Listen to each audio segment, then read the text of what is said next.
Well, we also want to hear. You're meant to be also Anuprasna today, so we can. That should be like 10 minutes or something, I think. So we can do that. We can do that just before Arti, if that's okay. Okay. But so I'll when that happens, I'll speak something then a little bit about that and what that means.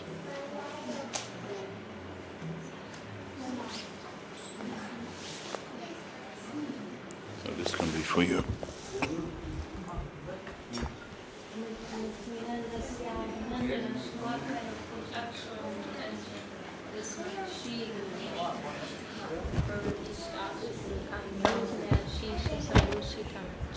Chincha samastaveda nipunam Sriyukta pantanulam Govinda viramujvalam varatanam bhaktyam vidam sundaram Vande Vishwa Guruncha Divya Bhagavat Premno Hi Bijapadam Vanchakalpa Trubhyascha Kripa Sindhubhyeva Cha Patitanam Pavanebhyo Vaishnavebhyo Namo Namo Patita. Could you bring a couple glasses? Yeah, definitely. Namo Mahavadanyaya Krishna Prema Pradayate Krishnaya Krishna Chaitanya Namane Gauda Tise Namaha. He Krishna Karuna Sindhu Dina Bandhu Jagatpate Gopesha Gopika Kanta Radha Kanta Namostute Tapta Kanchana Gaurangi Radhe Vrindavane Shri Vishabhanu Sude Devi Pranamami Hari Priye. We're very happy to be here with our friends and family in London. We've been away for some time with our devotees in Australia, which was very nice. And now we're feeling at home here in our London Sri Chaitanya Saraswat Mat. And we've been, thanks to modern technology, we've been keeping up with all the activities here, Dandavat. And also we're happy to see a big pilgrimage party from London to India this year, led by Devashis Prabhu, and Braja Sundari was there, and Gadadhar, and many devotees from London. Very nice to see that. And we have a topic for today, and I'll say a few words, and then we'd also like to hear something from Devashis Prabhu and Devat. And our topic was the fruit of the Veda. And the main shloka behind this topic is a famous verse from Srimad Bhagavatam. Welcome. Maybe Sundari and Madhuri, you want to move forward a little bit?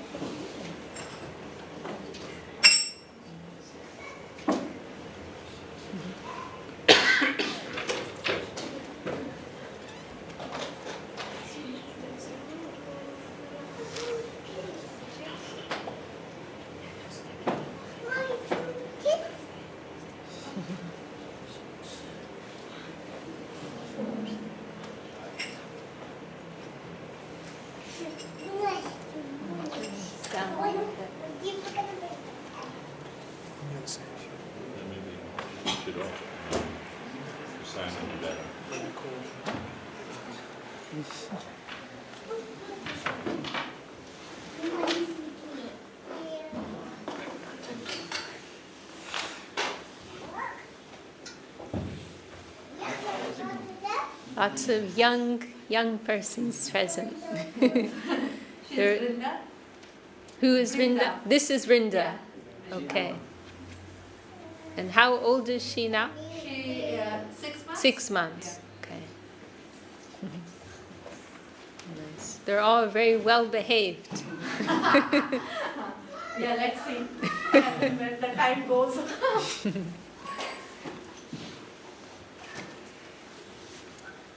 Okay.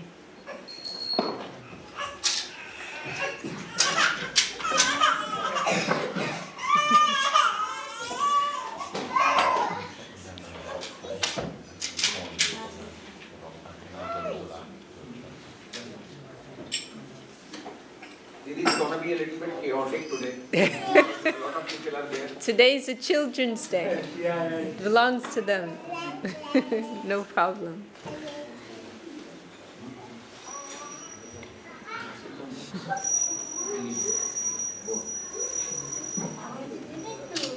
Thank you so much.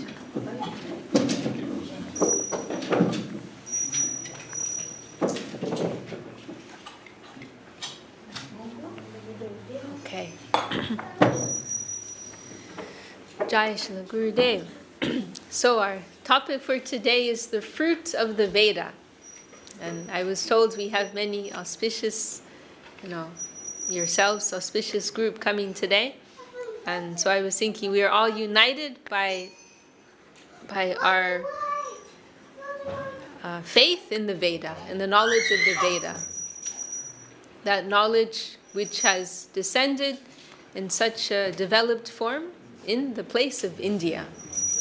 And, you were born into that, and many of us, we came to that.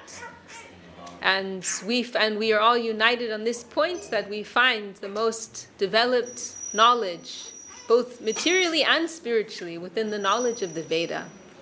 And that appeared in the place of India. Our grandfather Guru Srila Sridhar Maharaj, who's pictured here, Om Vishnu Paj, the Bhakti Raksha, Sridhar Dev Goswami Maharaj, he commented that the original revelation, it had to appear in some place.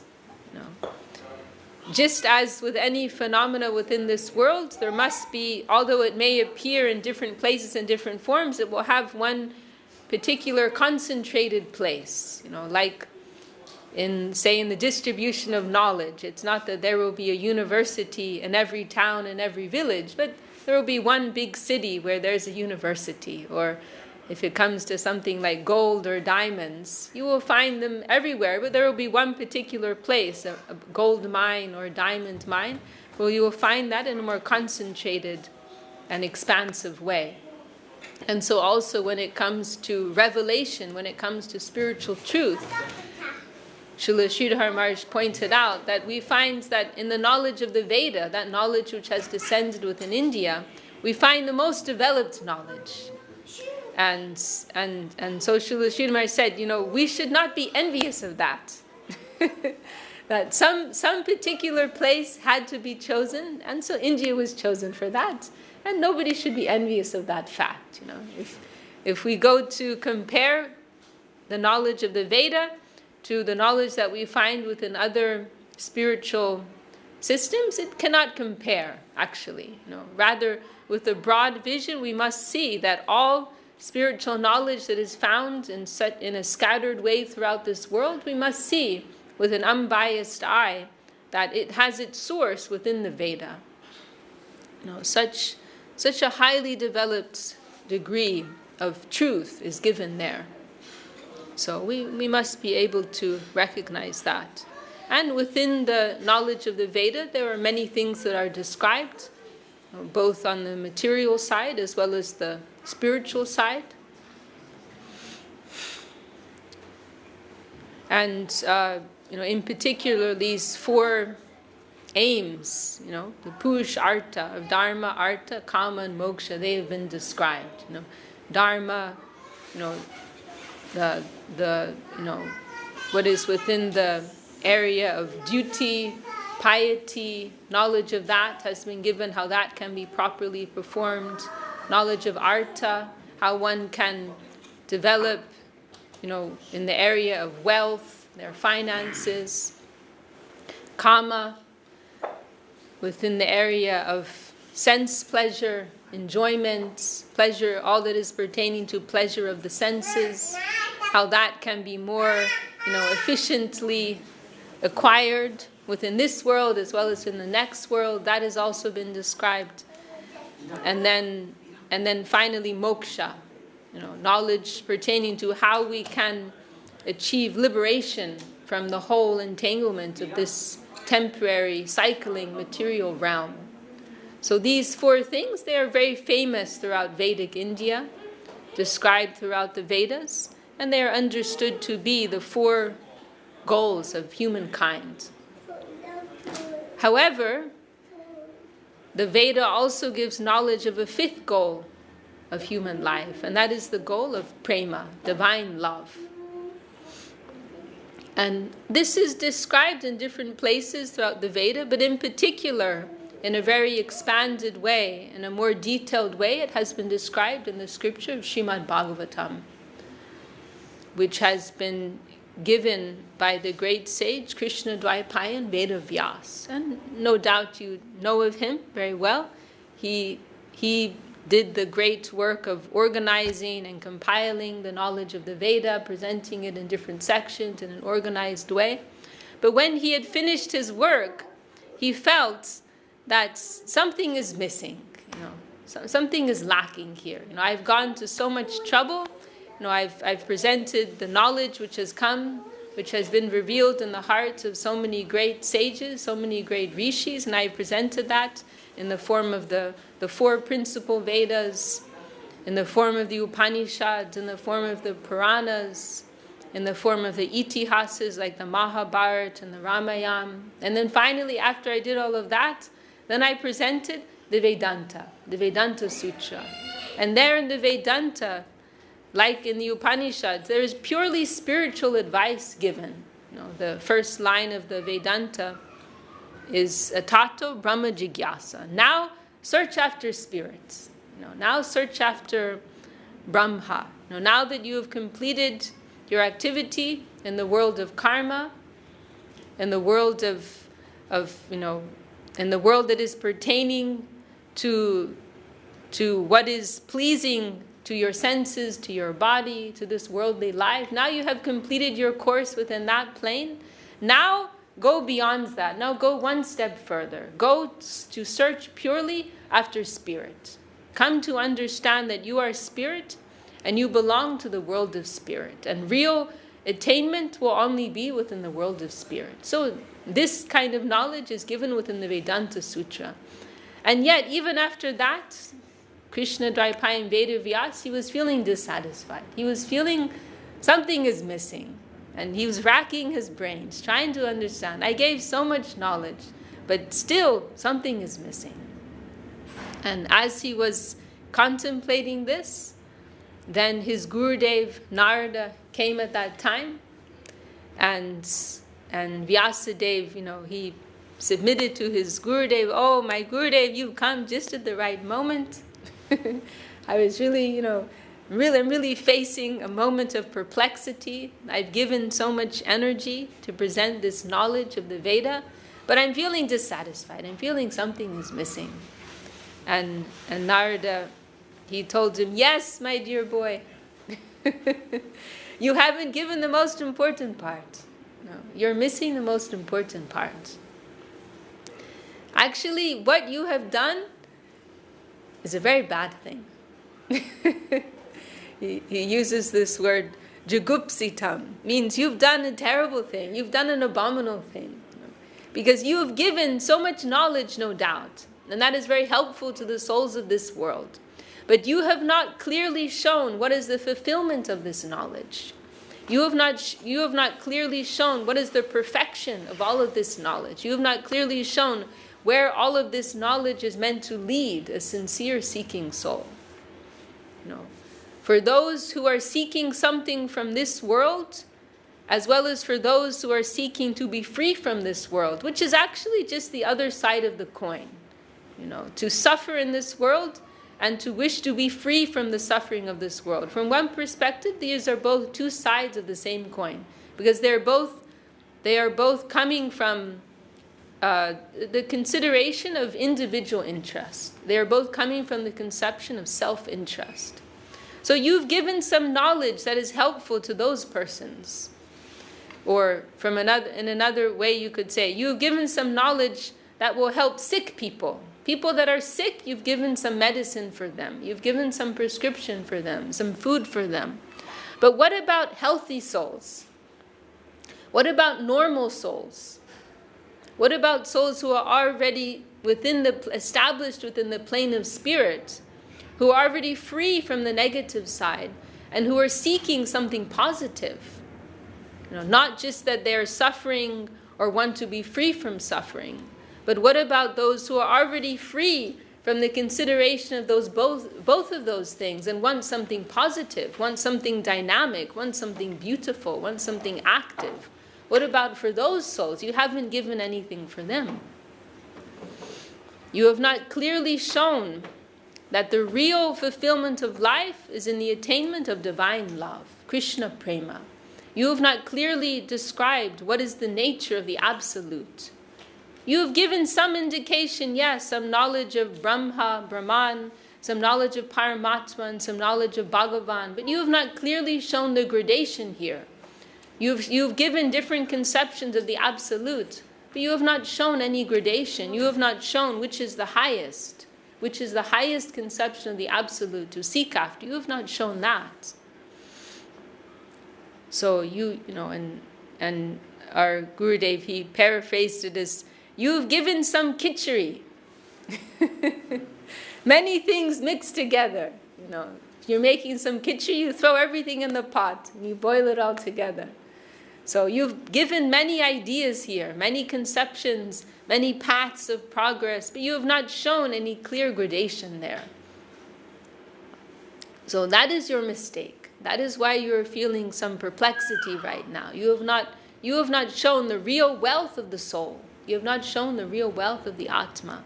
And so now you must do that. You must clearly show what is the real need of every living soul, and what is the highest thing to be aspired after, to be sought after.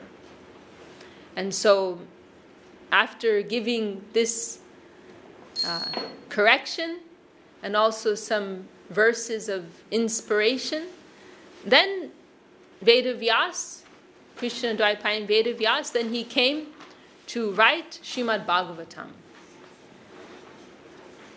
And that was his final work.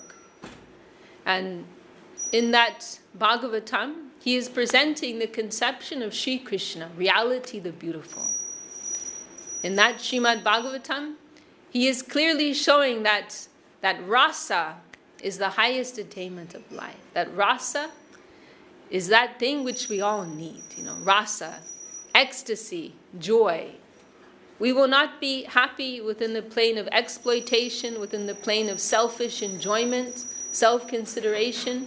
We will not be happy within the plane of renunciation either, the conception of drive renunciation from the world of enjoyment, from the world of mundane duality.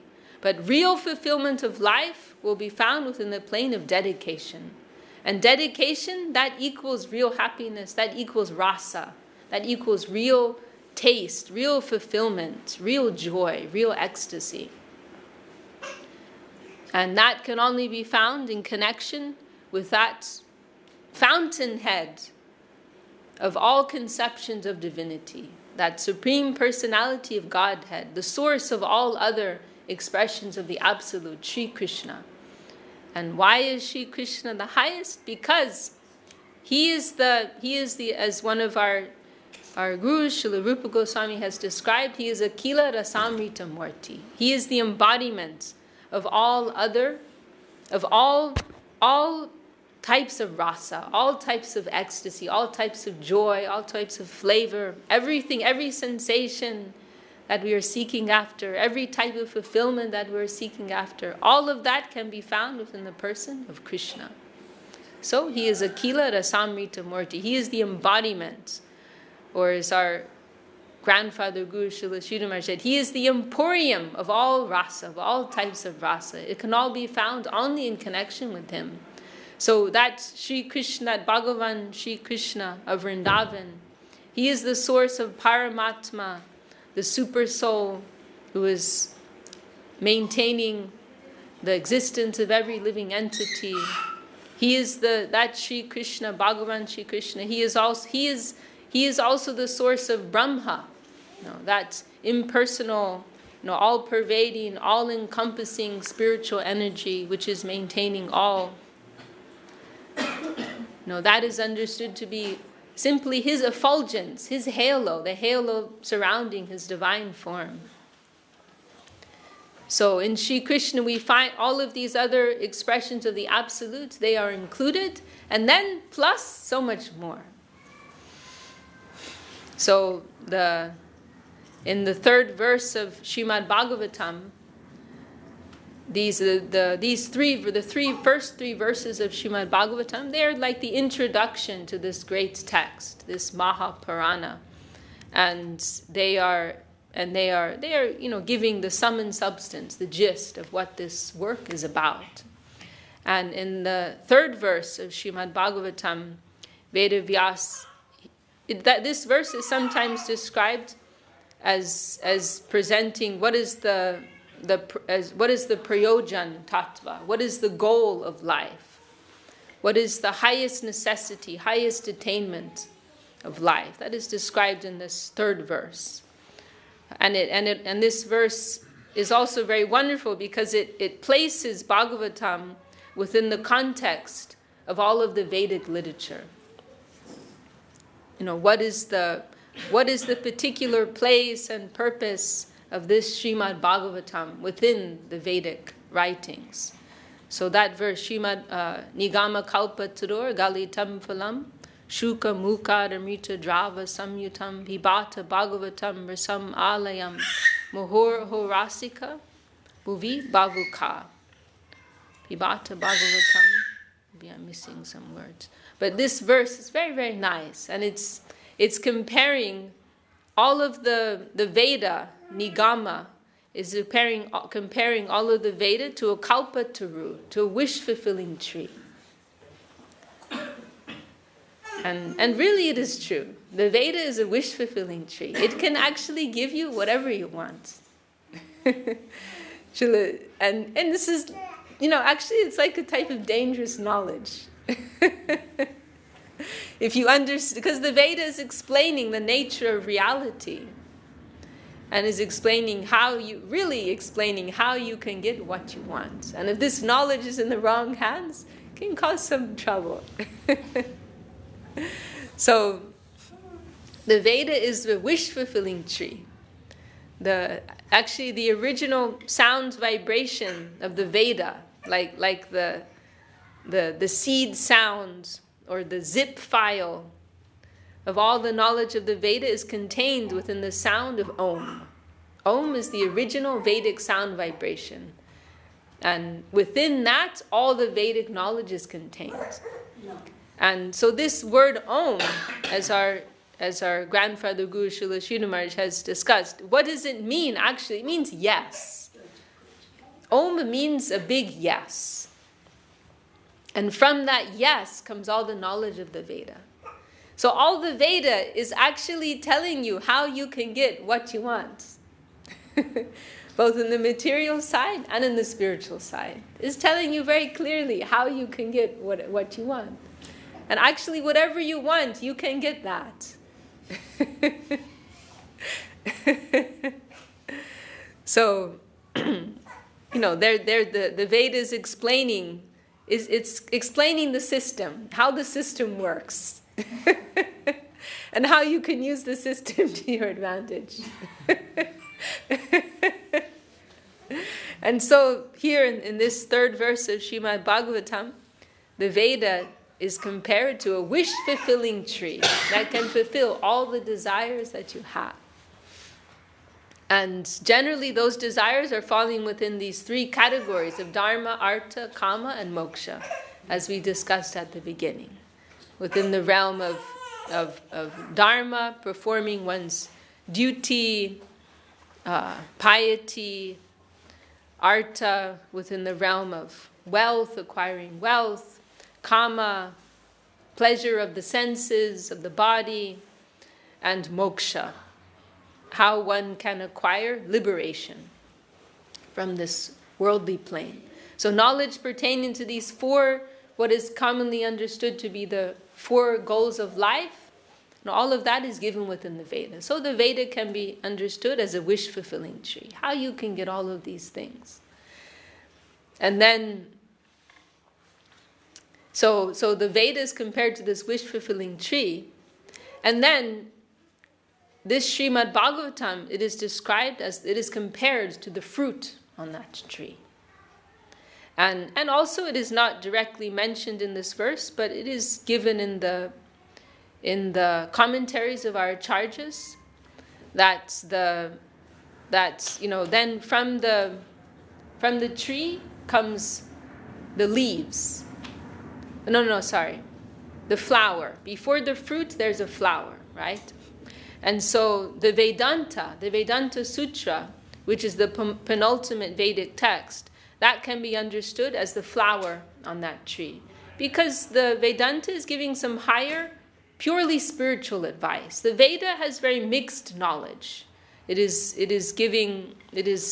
describing things of this worldly plane. But the Veda the Vedanta Sutra is giving purely spiritual advice. How one can become totally free from the world of matter and realize their nature as an eternal spiritual soul. So the Vedanta is like a giving higher, more developed knowledge than generally what is found in the Veda. So the Vedanta is compared to the flower on that tree of the Veda.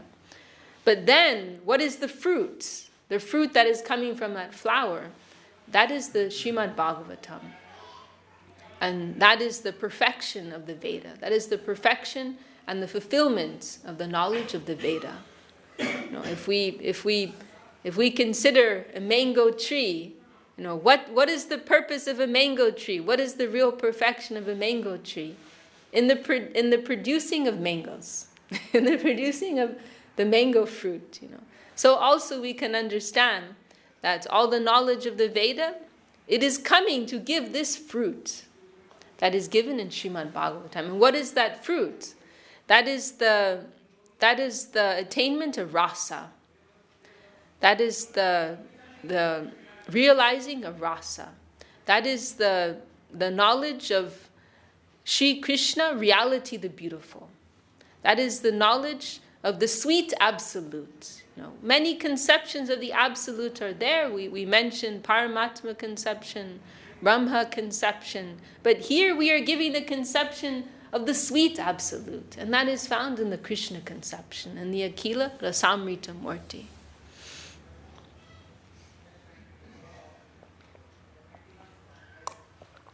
But this is not an easy thing to understand, because one must be free from selfish desires. One must be free from acquired prejudice. One must be free from envy. If one wants to be able to realize this truth, if one wants to come in connection to have experience of this expression of the absolute, of the sweetness, of the love, of the beauty, of the charm of the absolute, one must become free from self-centered interest. And this is described in the second verse of Srimad Bhagavatam, the previous verse to this one that we've just mentioned. And it is stated there, Dharma projita kaita vocha paramo nirmat saranam satam. That if you want to come to this conception of life,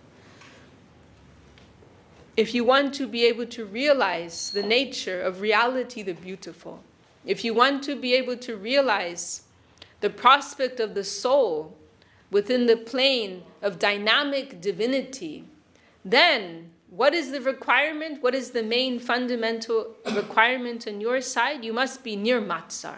Paramo nirmat saranam satam. You must be such a type of sadhu, without any tinge of matsar, without any tinge of envy. Because generally that is our main disease within this world. That we are all suffering from the disease of envy to one degree or the other. And what does that mean? That means we are seeing reality and we are acting within this world on the basis of what is pleasing to us, of what suits us. And if not us, then that which is an extension of us.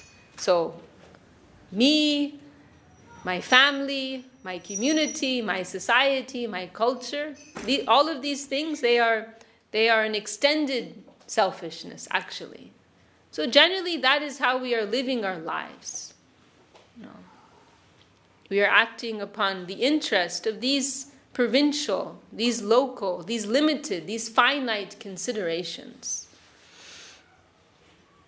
But to come to this conception of the Absolute, then we have to embrace the culture of Sharanagati. We have to embrace the culture of surrender. And this is like a revolutionary turn within the Vedic knowledge, we can say, within what is presented within the Vedic teachings. In the beginning, the consideration will be, I am here. I am very important. I am the center. And I want to know how all of this knowledge can be utilized in my interest. How can all of these teachings be used for my profit, for my benefit?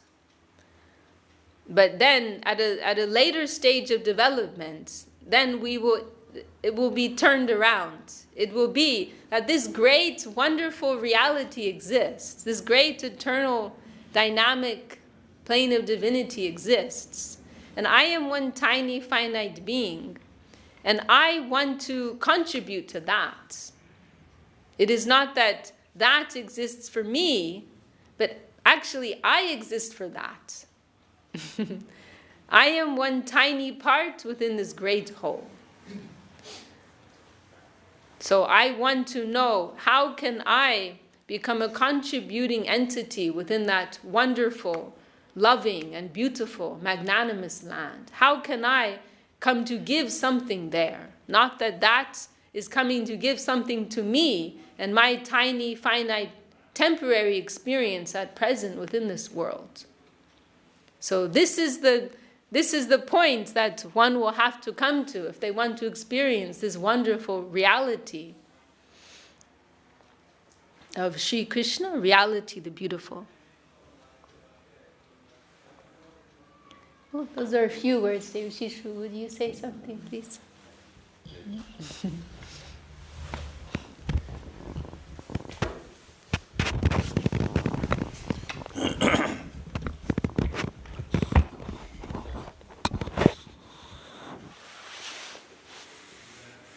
Jai Guru Maharaj.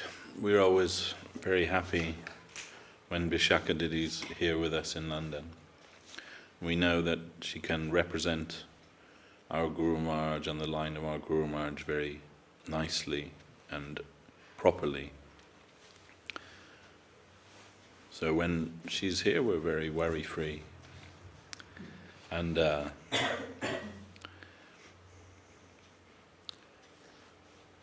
we are also thinking today, as you have all come for the Anuprashna, the grain ceremony of the little girl. Was it, what was her name? What is her name? Brinda, very beautiful name. So, according to Manu Samhita, that this Anuprashna is one of the sanskars of those who follow Vedic religion. They practice some sanskar. According to Manu Samhita, 40 different sanskars, beginning from Garbha sanskar up to the sanskar performed after death. But sanskar means an impression or a conditioning. And through our lives, we're always filling our lives with different kinds of sanskar. So Vedic sanskar means purificatory sanskar, or purificatory impressions or condition. Therefore, to help the progress of the soul in their life. And they are meant to develop the qualities which are conducive to advancement in spiritual life. So all of the performance of all of the sanskars are meant to develop in the individual compassion for all living beings, non-enviousness, patience, purity, tranquility, generosity, positive outlook on life, and renunciation. So Manu says, if you follow all of the 40 sanskars but do not develop these qualities, then it is worthless. And he also says, and if you don't follow any of the sanskars, the rituals, or only one or two of them, but you develop these qualities, then you will get the desired goal. Now, that's the purpose of it. Beyond, what we do as the family tradition or the tradition of our community or our religion. In different parts of India, the sanskars are observed differently. But the goal is the same. And that is the main thing. And actually sanskar, we develop sanskar by our association. So that, as they say, birds of a feather flock together. So if we want to give the best opportunity for our children to develop good sanskar, then we should associate with those who are also in the business of developing good sanskar. So, and just by performing rituals doesn't give us that. It can help towards that, but it is more than that. And all religious communities, they have their version of sanskar. Like in I was raised as a Christian, so as a child. So when you're a baby, the equivalent of the Anaprashna is you get baptism as a child. So you go to the church and you're bathed with the holy water and offered to the service of the church and to God, reject the ways of Satan and so on, and that's like the initial, you can say, Christian sanskar. And then later, when you grow older, they have what's called confirmation, to confirm your faith. Because as a baby, it's nothing really to do with you. You don't have any say in it. But as you become an adult, you can make the decision, yes, this is something I want to confirm in my life. So like that. My brother, he has 3 sons, and his first son, he asked me, will you be the godfather for my son? Actually, for all of his sons, he wanted. And I said, yes, but the godparent means that you take the responsibility for the spiritual welfare of the child. So I said, well, but if you ask me to do that, I'll take that very seriously. And it may not be what you want, like your idea. And he's like, oh, it's just, don't worry about it. It's just something we do, like our parents did it, we do it, that. And I said, look, I really don't feel comfortable just to come and do it as something to do, just because it's part of what our family have always done. Although I'm not a Christian, I won't make a vow in front of the altar of God that I don't intend to honor that vow. So anyway, then he said, I'll get one of my mates to do it instead. Okay. So, but my point is, why I'm telling you all that, my point is that we shouldn't just think that we're doing a ritual that we do because that's what our family do, that's what our community does, that's what we do in our religion. It should be more about what is the purpose behind that. And the purpose behind that is to help that soul to develop the qualities which will enable them to have not just a good material life, but a foundation in spiritual life. And spiritual life is all important. Because ultimately, what goes on in this material world, we can't avoid that. But it's only transient and it's only temporary. So if we go back to my Christian life as a young boy, the teachings of Lord Jesus, he says, don't store your treasure where moth and rust can corrupt it, but store your treasure in the house of God. So this is the best advice, that we should try to make our wealth a spiritual wealth. Our Gurudev used to say, try to merge your account with Krishna's account. And he would use the example, You say a poor girl, she may not have any, you're coming from a poor family, may not have much prospect for improvement in life. But if somehow she marries a prince, then suddenly all of that changes. So she may be poor, but the prince is rich, and when they become married, then whatever's his is hers. So similarly, we may be very poor spiritually, but if we try to merge our account with Krishna's account, then we become very incredibly wealthy from the spiritual point of view. So in this material world, we are always restricted to, you can say, what is saguna, or pertinent to this world, not to the spiritual world. So then we try to do, punya karma. But punya karma means, like good works. So as we know, whatever you give out, that will come back to you. So if you try to do good, good will come to you. And that is a very good thing. But Swarup Damodar Goswami, when he's in his prayer to Lord Chaitanya Mahaprabhu, he says, your kindness, your doya, is non-evil producing kindness. So that seems like a contradiction, like a redundant statement. How can kindness be evil producing? What he means by that is that even if you only do good in this material world, even that goodness, that punya karma, will still bind you to the material world. Because if you do good in this world, you'll have to be born again to enjoy the result of that good karma. So that ultimately, that's not what we want. We don't want to be reborn again and again, even if that means born into a life of enjoyment. Because with every enjoyment, sorrow must come as its companion, always. That's just the way of this world. We know that. We know that from our own experience. We may go to eat something that we love, our favorite food. We may think, oh, that's fantastic. Yeah, great. Give me more. And you eat the first thing. Oh, it's wonderful.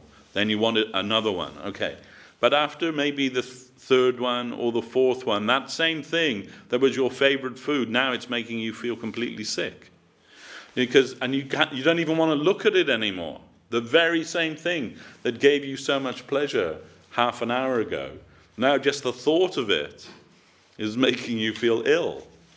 That's the nature of this material world. Everything that we do, every pleasure that we indulge in this material world, ends in its opposite, suffering.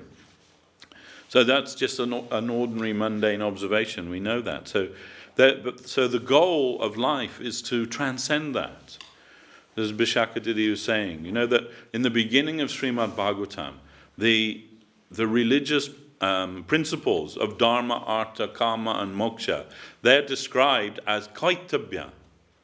Narad tells Vyasadeva, this is Kaitabhya. Kaitabhya means cheating. And because all of those things are good in themselves, but they're not full in themselves. And to only teach Dharma, Artha, Kama, and Moksha is only giving half the picture. And every religion teaches this. Dharma, Artha, Kama, Moksha. They may use different terms, but the principle's the same. You follow your religious life, God will be pleased with you and give blessing to you. You'll become prosperous. When you are prosperous, you can enjoy life. And finally, you'll go to heaven or get moksha or whatever your conception of relief from this material world is. So that's all well and good. And every religion teaches that. But what Narad is saying is that to Vyasadeva, that there's the fifth aim of life. And the fifth aim of life is the actual raison d'etre, the reason why you exist. And that is to live in a state of perpetual bliss. Prema. The goal of your existence is prema. And what kind of prema? Krishna prema. Not any other kind of prema. Krishna prema, that's the goal of life, not just human life, but of all existence.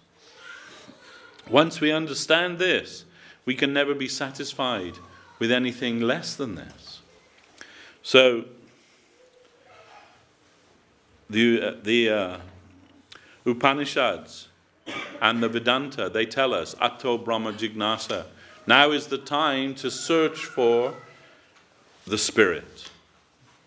But Chaitanya Mahaprabhu, he came and converted that search for Spirit to Krishna Nushandam, the search for Sri Krishna. And why? Because this is the teaching, Vyasadev's final teaching in Srimad Bhagavatam. Vyasadeva is also dynamic in his own nature. It's not he's fixed in one point. So when he began, that was his purpose. The purpose of his advent, his Shakti-based avatar of the Lord. His purpose was to compile the Veda. Sometimes he's told, he's given as the author of the Veda, but actually that's not correct. The Vedas were authored by many different sages and saints. But he's the compiler of that, because he understood that now we're entering very close to entering into Kali Yuga.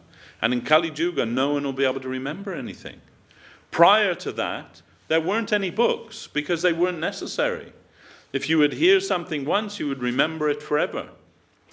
Nowadays, anyone who can do that, that's called eidentic memory. You would be considered like a savant if you can do that. Remember, there are some people who can remember that. So something, immediately they hear it once and remember it forever. But it's the exception to the rule, rather than the rule, which it was in previous ages. Now we can't remember what we were doing yesterday or 5 minutes ago sometimes. You know, especially when you get a little older. I'm sure that many of you have the experience. You walk into a room and think, what have I come in here for? And you have to retrace your steps and, oh yeah, that was why I came in here. So this is Kali Yuga brain, you can't remember anything. So Vyasadeva understood that, and he knew if I don't write it down, it'll be lost forever. This knowledge will be lost forever. So he began that work. And it's not a small work, it's mammoth. It's a mammoth work that you or I would not be able to begin from the first verse of the Rig Veda and to study all of the Rig Veda, all of the Vedas, all of the Upanishads, all of the Vedanta, all of the Itihasas, in this life, one life, we would not get through it all. But he managed to do that with Ganesh as his scribe. And Ganesh's condition that he would accept that was that you mustn't pause. You have to just speak continuously. And Vyasadeva, he agreed. But sometimes Ganesh would have to stop him because he didn't understand what he's saying. Some question would come. And then this way, Vyasadeva would get a break, while he's contemplating how to explain it to Ganesh. But anyway, it was a mammoth task. And as we heard, when that was complete, he was feeling dissatisfied. So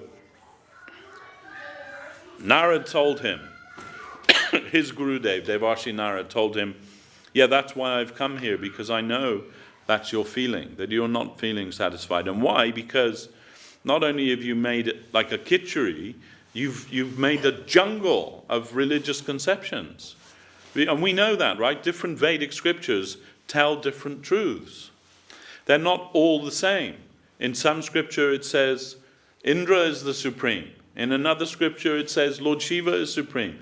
In another, Narayan is supreme. In another, Devi is supreme. And in another, that the Brahman, the impersonal Brahman, that's the goal. So, so many different opinions. Anyone who's searching to find out what is the truth, they'll just be confused. Which one do I believe? They're all saying different things.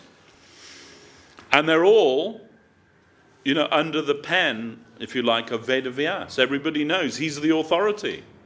So, then what you've created so far, This is just a confusion for everybody. They won't be able to...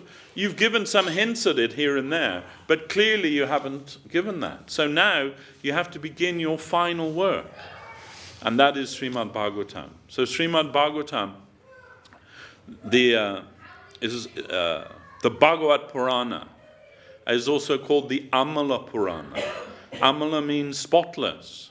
That means that nothing within Srimad Bhagavatam is superfluous to our understanding of spiritual reality. It's all necessary. Every word within Srimad Bhagavatam is necessary for us to understand what is actual spiritual reality. So Guru Maharaj, our Guru Maharaj, Srila Bhakti Rakak Sri Dadev Goswami Maharaj, he said, Srimad Bhagavatam, the most junior of the scriptures, but with the senior most thought. Because when Vedavas made that script, he is the author of Srimad Bhagavatam, and when he authored Srimad Bhagavatam, he was at the very height of his own spiritual realization, the culmination of his own spiritual maturity. This is when he was fit to author Srimad Bhagavatam. And Srimad Bhagavatam deals in name with Krishna Lila, with the Krishna conception. And we can say that when Krishna himself came 5,000 years ago at the end of Dwapara Yuga, he made a treasure house of spiritual wealth by revealing his pastimes to the devotees in this world. But it was a very small group. It wasn't widely given.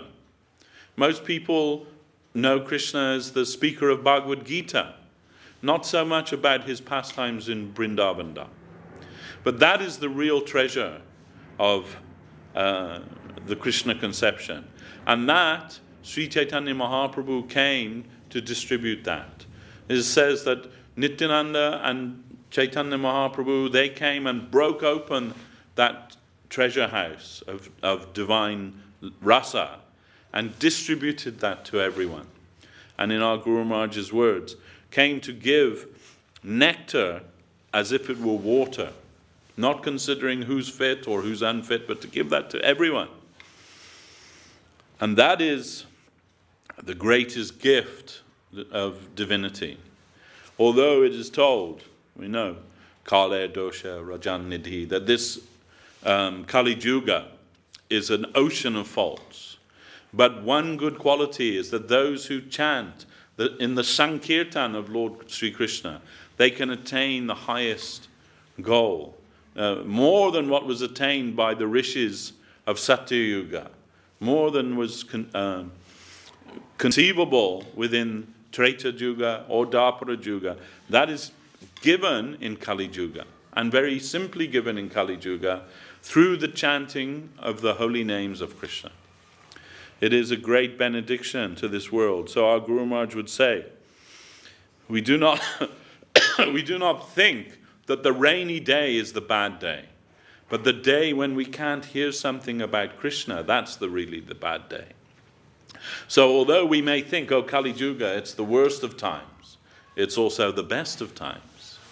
Because the revelation of divinity has never been so great and so widely given in the world.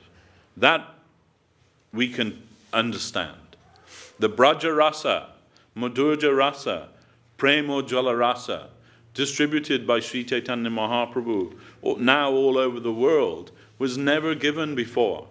That's why Srila Krishnadas Kaviraj says, Anarpita chirim chirat karunyavatana kalo samarpayitamanuto jala rasam sabhakti shriyam. His prayer to Lord Chaitanya is that you have come to give that thing which no one has ever given before. Premo jala rasa. You've come to establish that as the highest religious principle in the world. It was never revealed before, not even by Lord Krishna himself. Remember, Lord Krishna is engaging in his Leela with his eternal associates. And he is showing it in this world, but in a very small circle. But Mahaprabhu Chaitanya Dev, he has come to give that to everyone. So that is, you can say, the ultimate expression of sanskar. real spiritual sanskar that everyone can access and everyone can avail themselves to that simply by the chanting of the Hare Krishna Mahamantra. And if we do that regularly in the association of like-minded devotees who are also aspiring for that spiritual connection with Lord Krishna, then very easily all of those qualities mentioned as the goal of Vedic sanskar, they will automatically come to those fortunate souls that engage in the kirtan of Lord Krishna.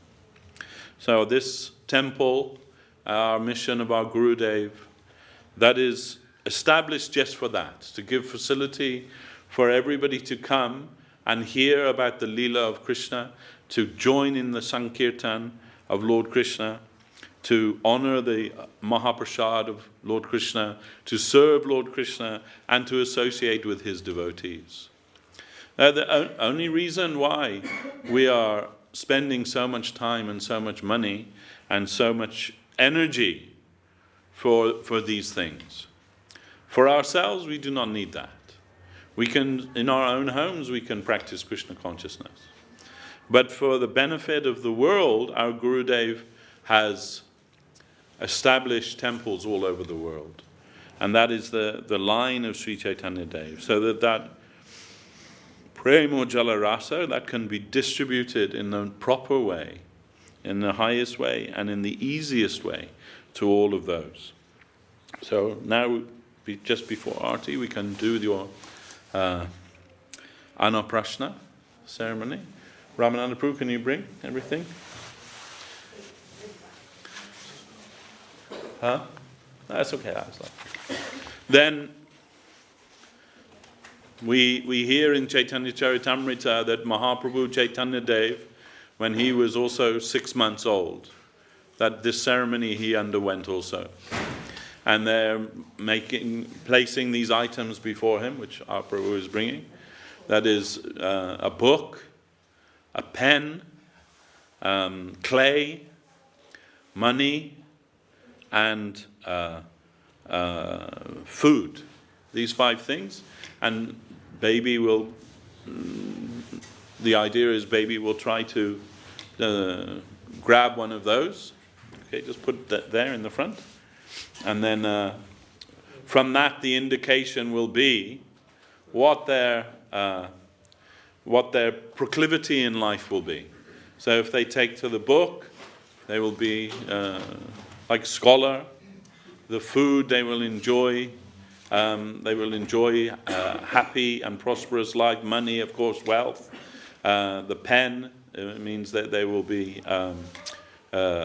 interested in intellectual pursuit, and the clay means they will be interested for property and wealth in that way. So it is, of course, only an indication. And all of those things, they also may be utilized in the service of Krishna. But Mahaprabhu Chaitanya Dev, as Nimai, the baby Nimai, he immediately grabbed Srimad Bhagavatam and held on to that. So as devotees, we are always hoping they'll go for the Bhagavatam or the Gita. But that is, everyone is different. When both my daughters, when we did Anuprashna for them, they both went straight for the money. So my thinking is that they will use their wealth for the service of Krishna. That is our hope. Anyway, and Prabhu, the Paramana, the sweet rice. So we can bring her and see what she likes to do.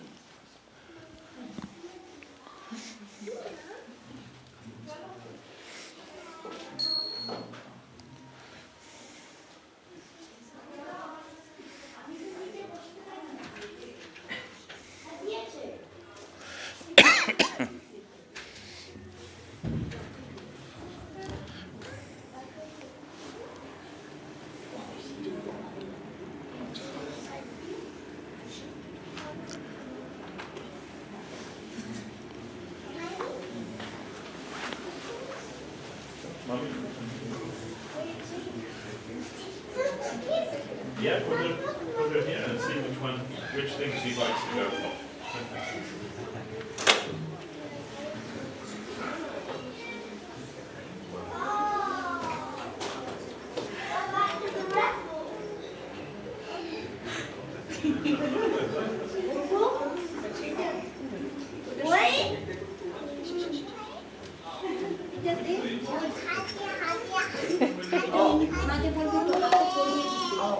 হাতে পড়িয়ে দিতে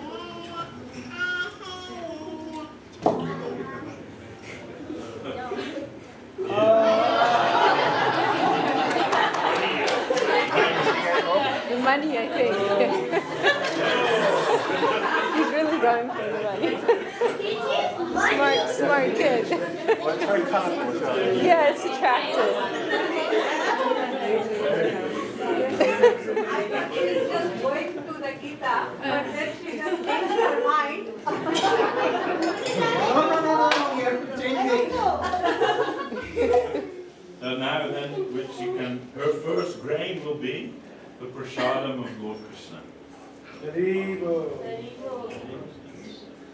Ooh, nice.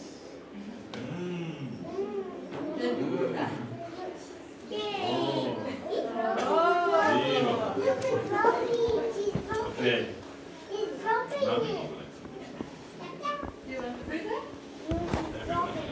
All friends. ওটাকে দে হাতে দিয়ে ওকে পড়িয়ে দিতে পারে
Jai, Vrinda Devi, ki jai. Jai.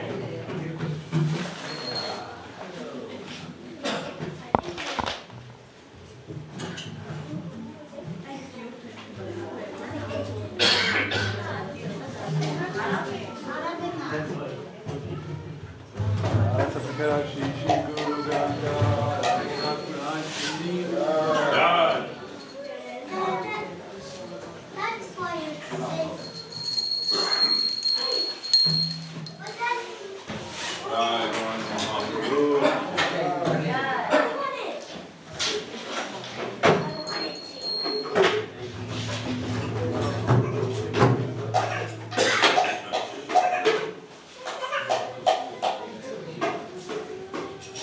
Bhaja Shri Krishna Chaitanya Prabhu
Rangararigira Sriyukta Jai. Vishnu Bhakti Padakira Sarvashtacha Bhakti Malacharya Maharaj Ki Jai.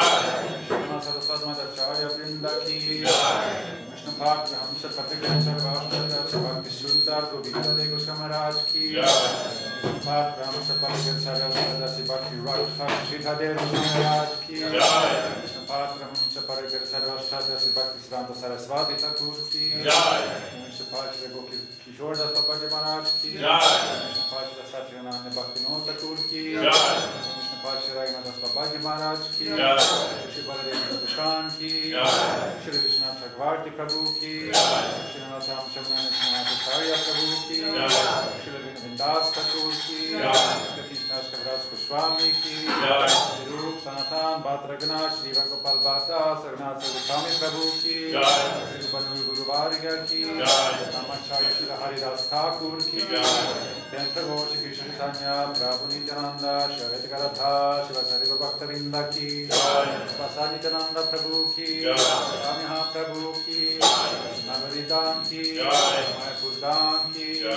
Shri Ganga Yamuna Ki Jai. Vrindam Ki Jai. Shri Radha Krishna Gopal Gopnyasam Kundara Vitul Gogiri Govardhan Ki Jai. Bhakti Devi Vrindare Tulasi Devi Ki Jai. Shri Purushottam Ki Jai. Baladev Subhadra Jagannath Jo Ki Jai. Shri Bhakti Vinaya Shinha Deva Ki Jai. Bhakti Prabha Prahlad Maharaj Ki Jai. Tamashi Chaitanya Bhagavatam Chaitanya Charitamrita Ki Jai. Vishakha Raja Sabha Ki Jai. Matra Chaitanya Mat Ki Jai. Saraswati Mat Ki Jai. Chaitanya Saraswati Mat Ki Jai.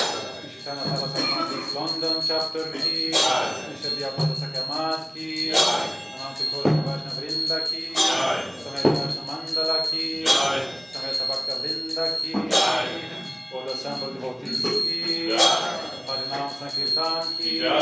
Intago Premanande